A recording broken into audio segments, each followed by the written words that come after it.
the News Channel 5 network, this is MorningLine with Nick Barris.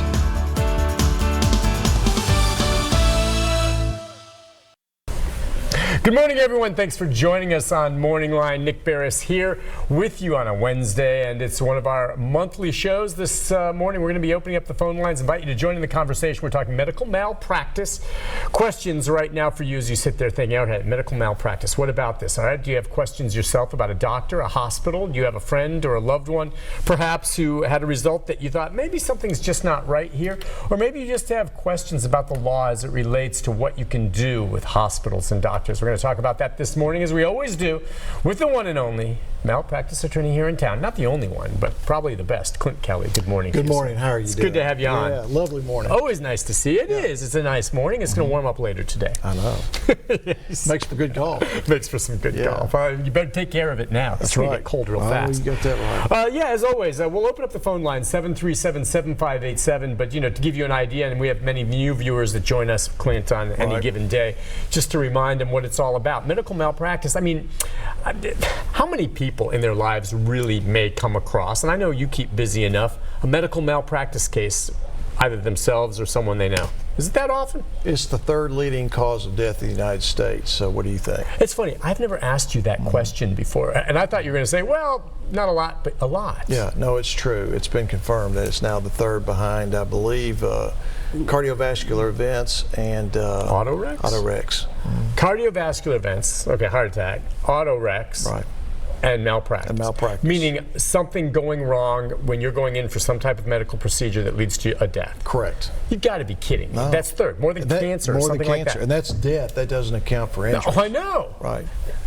So the answer to your question is, that's stunning. I think there will be a substantial number of people who will have some episode of medical neglect or medical mistakes either in their lives or the lives of a friend or family member. All right, if that's being the case, how often do you think it is that they're unaware of the fact that something was done wrong? Because you just wonder, people trust and maybe they come home and they don't think, well, maybe I just didn't get better, but it's not the doctor's fault. And a lot of times it's not, of course. Right. But how often do you think something has gone wrong that could be something that's actionable and they don't know it? I think that question has to do more with how bad the injury is. If the injury is death or amputation, brain damage, paralysis, people instinctively know something's gone wrong. Now, they may choose not to pursue a legal remedy because they're religiously opposed to it, or they're scared to file, or scared of the process. And we can discuss today why the process is geared towards helping people and getting them compensation if they can get to a lawyer. It's getting over that fear or concern about calling a lawyer. People need to remember these calls are free and they're confidential. So if they decide to go forward, it'll be handled in the most confidential way possible. If they decide not to go forward, it'll be confidential completely. But anyway, in answer to your question, I think people will know if something bad has happened when there is a serious injury and they look back and think, well, there was probably a medical mistake that caused a major medical injury. All right, you kind of just get a sense of it, perhaps. Yeah. And if you're not sure, then make that call, because this is the one siren call on this is there's a statute of limitations. There is a statute of limitations. Right. It's 1 year from the date that you discover your injury or harm. So it's not one of those things you want to sit on and wait to see how it develops. If you think it's happened, you pick up the phone and call, because the call is free, the consultation is free, and you don't pay anything unless I recover money. Yeah. I mean, what we should say is even the representation, should you choose to take on that case, they don't pay you anything, because Correct. That's why you have to be picky and take the cases you think you have a really good shot at, but you get paid only if you win. That's correct. And so I finance the case, and I make sure the case gets a conclusion without the client have to pay anything, because, I mean, they can't really pay anything anyway. And even if they do have resources, oftentimes they need to use those resources to live. Right, exactly. Pay medical bills. All right, the business evolves in terms of the types of cases you see, and we were just talking before the show, and I always ask Clint, what's on the horizon? So you believe there is going to be a new rash of lawsuits perhaps coming in connection with one aspect of medicine that you think has changed because of a chemical that's no longer available for sanitizing items? Right. I think you're going to see more infections. People who get infected, particularly infections from surgical procedures. because there's been a shutdown of some plants that were used to sanitize surgical hardware. And without those plants, it is now up to the hospitals internally to sterilize these instruments on their own. So they're notified when they buy them that they need to clean them, and it's not something you can just put alcohol and rub alcohol on it and say, okay, that thing's clean, because if it's, say, for an instance, a shoulder implant or hip implant, the metal surface on that implant may have a solvent on it that could be highly dangerous that alcohol is not going to wipe off. Okay. So, long story short, it's going to be up to hospitals now to do a lot of the sanitizing, and unfortunately, I think that's where there have been major problems. They don't sanitize instruments and hardware as well as they used to. And so you're getting people who are getting infected with staph and other types of infections. And oftentimes the cases aren't about whether they were negligent, that being the hospital, in getting someone infected. It's whether or not the hospital was negligent in failing to detect and treat the infection. Okay. You hit it on the head. It's funny. I think back years ago, and you mentioned it, it's an autoclave, which is what they would put their scalpels in or whatever for reusing, and it would heat it up, and I don't know what else. But then there's these companies that, you know, were founded and people made millions, surgical supply companies that would send to the hospitals already prepackaged, you know, for whatever surgery, whatever they need, already sealed and sanitized.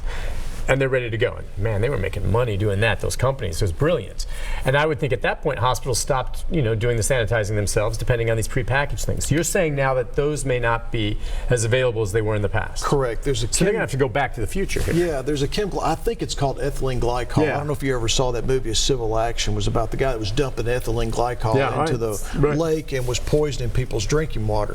I believe that's the chemical. It's a very, very powerful chemical. It does have the effect of sterilizing hardware, but it's also environmentally toxic. So the EPA kind of cracking down on that, so it's not as available. I think there were some concerns this stuff was getting out and harming the environment, and so now we need to go to step 2, which is whatever other process, whether it's back to autoclave, excuse me, or some other type chemical that's not as environmentally toxic. But in the meantime, it's going to be up to the hospitals now to make sure their instruments clean.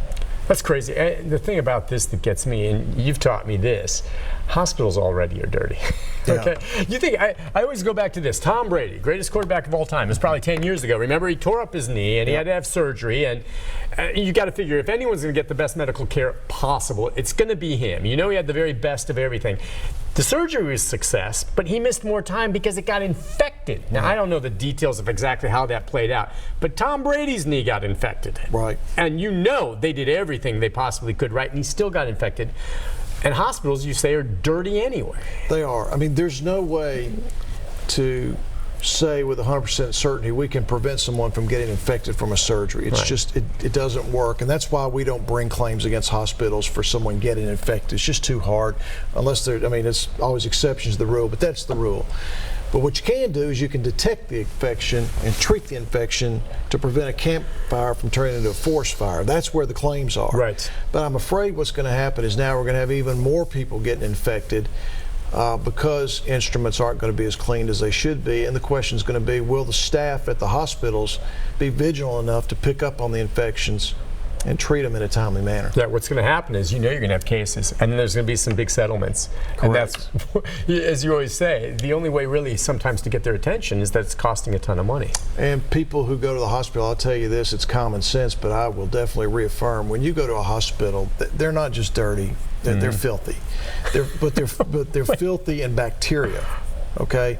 They're crawling with bacteria because people they're are sick people. There. Yeah. So whenever you go in a hospital, try not to touch anything, and if you do touch something, they've got outside of the rooms these hand cleansers all over the place. They're real good about that. So you make sure you clean your hands before you leave there. Don't touch anything on your face until you cleaned your hands or washed your hands when you leave there, because that is a place that's it'll go get you sick if you don't do that. It is bizarre, because you go in most hospitals, you go up to the floors, and it's clean. When you say something's filthy, it's not like there's trash all over, there's dirt on the walls. I'm talking about bacteria. It's bacteria. You can't see it. Filthy. And I'll tell you what, I'll take trash on the floor over bacteria anytime. Of course you will. Holy of course you will. You know, I mean, give me a break. Yeah. Real quick, before we go to the first break, let's take a call from Joe. Joe always likes to start things off for us. We got the lines open. Joe, good morning. How are you?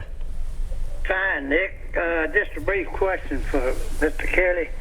I know you've covered the subject pretty well on hospitals and things, but what about appliances that they put in, like a replacement knee or a replacement hip, or this mesh that they put in for for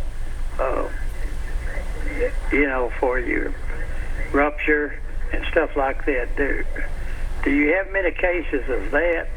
Can you sue the company that that furnished the appliance, and then they come along a year later or maybe 2 years later and say, well, the appliance was bad, and we're having a lot of failures? What happens in a case like that? Yeah, that's a great question, Joe. I've never really thought about it that way, but presumably if a patient got infected in a hospital during, let's say, implantation of a new hip. Okay. Common surgery. And let's just say that the physicians detected the bacteria or the infection in a timely manner, but the antibiotic wasn't strong enough, and that led to having to take the hardware back out and putting new hardware in, which is more common than you think. Okay, a second implant. Question is, we know, or we likely know, that the hardware was infected with something. Can we go and sue the manufacturer of the hardware for failing to disinfect the hardware? And the answer is you could.